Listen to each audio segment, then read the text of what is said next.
Good morning बच्चों। आज मैं आप लोगों को अध्याय 23 महाभारत की बात महाभारत के बाद जब महाभारत का युद्ध हुआ वह 18 दिन चला और फिर समाप्त हो गया।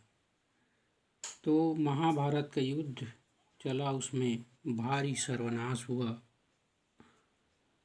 18 अक्षौहिणी सेना 18 दिन में पूरे कट मर कर समाप्त हो गए।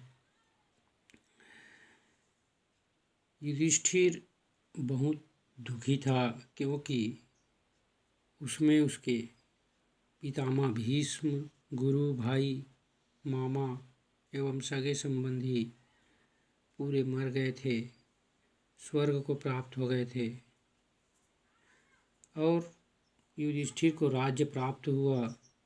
लेकिन वह ग्लानि बहुत दुखी था, दुख से व्यथित था। उसे राजकाज में बहुत घृणा आने लगी क्योंकि जो राज्य उसको प्राप्त हुआ था वह कईयों लाखों लोगों के लाशों को कट मार कर युद्ध में काट मार कर वह राज्य प्राप्त हुआ था।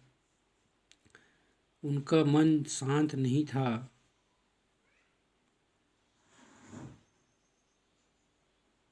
किंतु व्यास जी ने समझाने के बाद उनका चित्त कुछ शांत हुआ, उसका मन शांत हुआ। हस्तिनापुर में युधिष्ठिर का धूमधाम से राज्याभिषेक किया गया। पितामह भीष्म अब भी शरशय्या पर पड़े थे। वह मृत्यु को प्राप्त नहीं हुआ था क्योंकि पितामह को इच्छा मृत्यु का वरदान प्राप्त था। वे सूर्य की उत्तरायण होने की प्रतीक्षा कर रहे थे। युधिष्ठिर उनके पास गए और भीष्म ने उन्हें अनेकों उपदेश और सीख दिया। वे अमूल्य उपदेश महाभारत के शांति पर्व में लिखे गए हैं। राजसूय यज्ञ की वे संपूर्ण भारत के सम्राट बने और 15 वर्ष तक राज्य किया। धृतराष्ट्र बहुत ही बूढ़े हो गए थे, संसार से उनका मन उब चुका था। वे गांधारी और कुंती को लेकर वन की ओर चले गए।